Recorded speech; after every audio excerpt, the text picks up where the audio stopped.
ഉസ്താദുമാരെ ബായി കെട്ടാനും ബായി തുന്നാനും നടക്കണ്ട. അതിന് അധികാരം നിങ്ങൾക്കില്ല.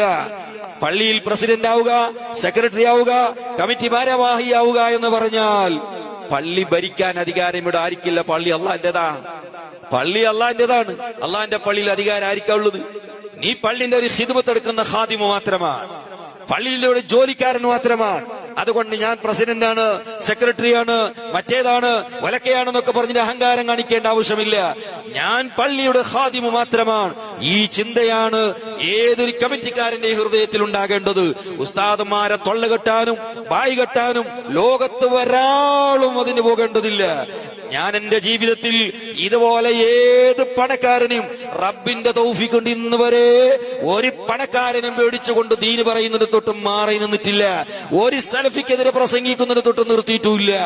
എനിക്ക് ഒരു പണക്കാരന്റെ പേടിയുമില്ല, ഒരാളെ പേടിയുമില്ല. കാരണം ആരുടെ ചെലവ് കൊണ്ട് നടക്കുന്ന ആളല്ല ഞാൻ. ഒരാളുടെ 5 പൈസ വാങ്ങിയിട്ട് നടക്കുന്ന ആളുമല്ല ഞാൻ. എനിക്ക് ഒരു പണക്കാരന്റെയും ഭിക്ഷ വേണ്ടി നടക്കേണ്ട ഗതികേട് റബ്ബ് ഇതുവരെ തന്നിട്ടില്ല. അതുകൊണ്ട് എന്റെ പ്രിയപ്പെട്ട സഹോദരന്മാരെ, അള്ളാഹുവിന്റെ ദീന് അത് പറയേണ്ടതുപോലെ പറയണം. അതിനെ മൂടി വെക്കാൻ പറ്റൂല. ഉലമാവും അങ്ങനെ തന്നെ ചെയ്യണം, ഉസ്താദുമാരങ്ങനെ തന്നെ ചെയ്യണം. എന്റെ ജോലി പോകുമെന്ന് പേടി പഠിച്ച് ദീന് പറയാതിരിക്കണ്ട. അള്ളാഹുവിന്റെ ദീന് പറയ തന്നെ വേണം. അത് ജോലി പോയാൽ മറ്റൊരു സ്ഥലത്ത് അള്ളാഹു ജോലി തരും, വേറെ സ്ഥലത്ത് ജോലി ഉണ്ടാകും. മനസ്സിലായില്ലേ? ഇപ്പൊ റമദാനാകുമ്പോ പല സ്ഥലത്ത് ഉസ്താദന്മാരെ പിരിച്ചുവിടാ. എന്തിന്? അയാള് മറ്റേത് പറഞ്ഞു, ഇത് പറഞ്ഞു. ഞാനൊരു കാര്യം ഓർമ്മപ്പെടുത്തുകയാണ് എന്റെ പ്രിയപ്പെട്ട സുഹൃത്തുക്കളെ.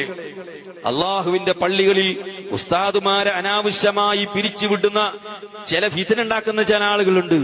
അവർക്ക് അതിന്റെ ശാപങ്ങൾ അവർക്കോ അവരെ കുടുംബത്തിനും അതിന്റെ ശാപം തട്ടാതിരിക്കാറില്ല. അനുഭവമാണത്. ഒരാളുടെ കണ്ണിൽ വേദന ഉണ്ടാക്കി, കണ്ണുനീര് വരുത്തി, മനസ്സ് വേദനിപ്പിച്ചുകൊണ്ട് അനാവശ്യമായ ഉസ്താദിന് ദീന് പറഞ്ഞതിന്റെ പേരിൽ പിരിച്ചുവിട്ടാൽ നിന്നെ കെട്ടിടാൻ റബ്ബുണ്ട് എന്ന കാര്യം നീ മറക്കണ്ട. നിന്റെ അധികാരത്തിന്റെ പവർ കൊണ്ടോ നിന്റെ പൈസന്റെ പവർ കൊണ്ടോ ഉസ്താദിനെ പിരിച്ചുവിടാം, ഉസ്താദിനെ കെട്ടിയിടാം. പക്ഷേ റബ്ബിനെ കെട്ടിടാൻ നിന്നെ കൊണ്ട് കഴിയില്ല. അത് നീ ഓർത്തോ. നിന്റെ പണം കൊണ്ട് പാവപ്പെട്ട ഉസ്താദിന് ഒരു 10,000 ഉറുപ്പിക ശമ്പളത്തിന് ജോലി ചെയ്യുന്ന പാവപ്പെട്ട ഉസ്താദിനെ കെട്ടിടാൻ നിന്നെ കൊണ്ട് കഴിയുമെങ്കിൽ റബ്ബിനെ കെട്ടിടാൻ നിന്നെ കൊണ്ട് കഴിയില്ലല്ലോ. നിന്നെ തന്നെ റബ്ബ് കെട്ടിയിടും. ഈ ഓർമ്മ നിനക്കുണ്ടാകണം.